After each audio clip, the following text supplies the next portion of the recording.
Pernah nggak sih kamu ngerasa buntu, kayak stuck aja gitu, nggak tahu mesti melangkah kemana?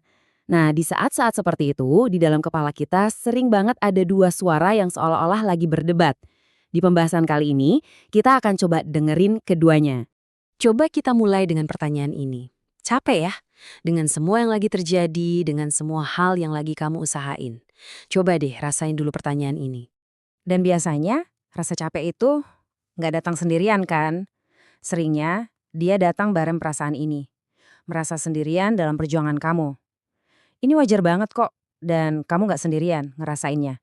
Nah, pas kita lagi ngerasa begini, suara pertama yang mungkin kita butuhin adalah suara yang penuh pengertian. Suara yang ngasih kita izin buat, ya sekedar bernafas lega sejenak. Suara ini tuh kayak ngajak kita buat nengok ke belakang sebentar. Bukan buat nyesel ya, tapi buat mengapresiasi setiap langkah yang udah ngebawa kita sampai di titik ini. Ingat, kamu udah melangkah sejauh ini. Dan justru karena kamu udah jalan begitu jauh, suara ini pun berbisik lembut.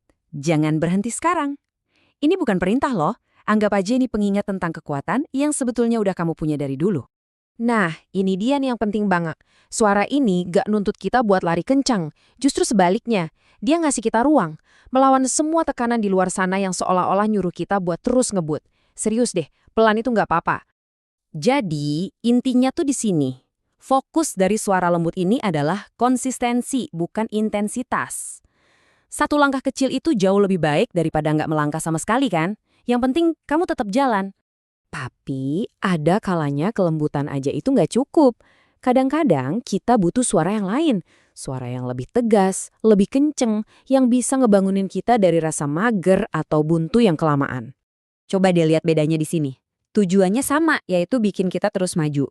Tapi pendekatannya beda banget. Yang satu itu kayak ngerangkul kita, yang satunya lagi ya, ngedorong kita buat maju. Oke, ini kedengerannya emang keras ya. Tapi jujur, kadang ini yang perlu kita dengar. Suara tegas ini ngingetin kita soal tanggung jawab pribadi. Kita nggak bisa selamanya cuma nungguin pertolongan datang dari luar. Suara ini ngasih kita hubungan sebab akibat yang jelas banget. Ada syaratnya kalau kita memang mau lihat hasil yang beda dalam hidup.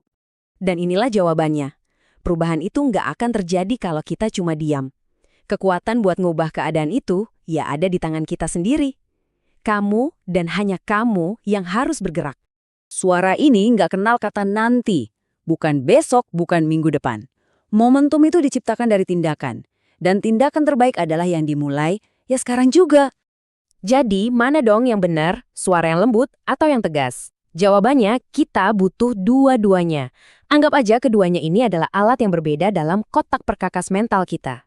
Nah, ini membawa kita ke definisi ketangguhan yang baru. Jadi, tangguh itu bukan berarti harus keras terus-terusan sama diri sendiri. Tangguh itu soal bijaksana, soal tahu kapan saatnya berbaik hati, dan kapan saatnya mendorong diri buat maju. Terus, gimana cara taunya kapan pakai yang mana? Gampang aja sebetulnya. Kalau kamu lagi dalam masa pemulihan, lagi memproses emosi, atau beneran udah burnout, pakailah suara yang lembut. Tapi kalau kamu ngerasa cuma terjebak dalam rasa males, kebanyakan alasan, nah itu saatnya keluarin suara yang tegas.